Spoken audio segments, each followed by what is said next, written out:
kita hidup di Indonesia dan kita tinggal di Indonesia, yang paling utama berpakaian yang sesuai dengan adat kita di sini. Jangan pakai pakaian kayak orang Arab gitu. Bahkan sebagian ulama seperti Syekh Abdul Muhsin, beliau mengatakan bahwa di Indonesia memakai pakaian adat Arab itu bisa jadi pakaian syuhrah yang dilarang.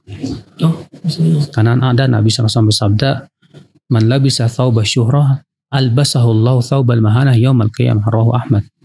Siapa yang memakai pakaian syuhrah, Allah akan berikan pakaian kehinaan nanti pada hari kiamat.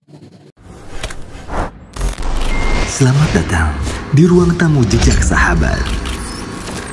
Apa itu pakaian syuhrah? Itu pakaian yang beda sendiri, yang bikin masyhur jadinya.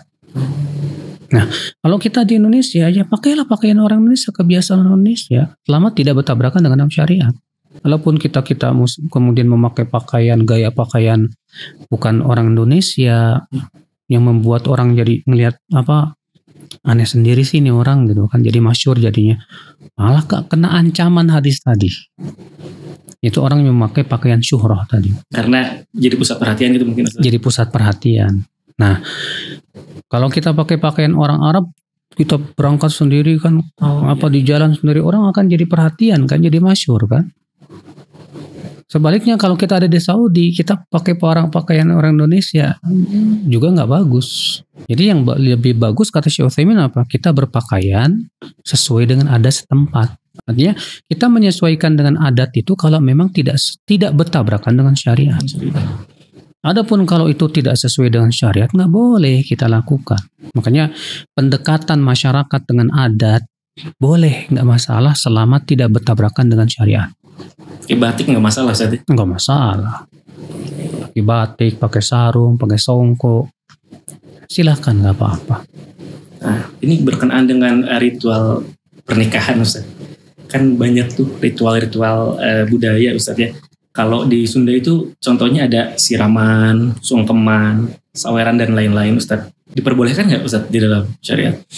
Nah sekarang kita kembalikan lagi kepada batasan-batasan syariatnya. Bagaimana dalam Islam memandang tentang adat-adat tersebut? Sekarang ya misalnya dalam pernikahan ya, di Indonesia itu ada istilah namanya bawa-bawaan gitu sebelum seserahan. Seperti ini tidak bertabrakan dengan syariat. Silakan aja, nggak masalah. Adapun kemudian kalau di situ ada musik-musiknya, nah sekarang kita lihat ternyata ada hadis yang mengharamkan musik. Ternyata kita gali kitab-kitab para ulama dari seluruh madhab. Ternyata semua 4 madhab sepakat akan haramnya musik. Termasuk madhab Syafi'i sendiri. Ya, seluruh ulama madhab Syafi'i sepakat akan haramnya musik. Nah yang seperti ini jangan.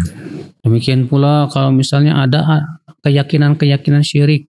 Contoh misalnya kalau disuruh nginjek telur semangka gitu dengan keyakinan katanya kalau pecah ini gimana gitu. Ya, ada konsekuensinya gitu.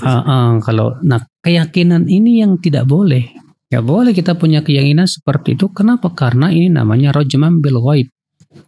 Yang menghubungkan benda dengan perkara yang gaib, sesuatu yang akan datang. Berarti ini apa? Mengandung kesyirikan. Mengandung perkara yang tidak dibolehkan dalam syariat. Ini jelas terlarang gitu saat ini. Jelas ini terlarang.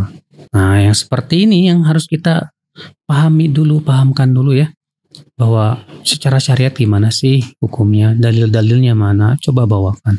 Jangan sampai kemudian seperti yang kita terkadang melihat ya, sebagian masyarakat ketika kita jelaskan bahwa sebetulnya hukum syariatnya begini, ternyata enggak. Pokoknya kami lebih mendahulukan adat nenek moyang daripada syariat.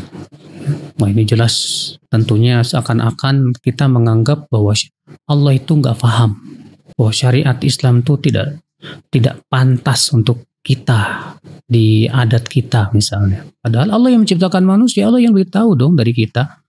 Di zaman dahulu orang-orang musyrikin juga seperti itu. Allah mengatakan wa idza qila lahum ittabi'u ma anzalallah qalu bal nattabi'u ma alfaina alaihi aba'ana. Apabila dikatakan kepada mereka ikuti apa yang Allah turunkan, mereka berkata kami lebih mengikuti apa yang kami temukan dari nenek moyang kami. Allah mengatakan awalau kana aba'uhum la yaqiluna syai'a wa la yahtadun. Apakah walaupun nenek moyang kalian itu tidak masuk di akal, dan tidak dapat hidayah tetap kalian ikuti juga. Nah, tak sepantasnya tentu ya kita mempunyai sikap seperti itu sebagai seorang hamba Allah.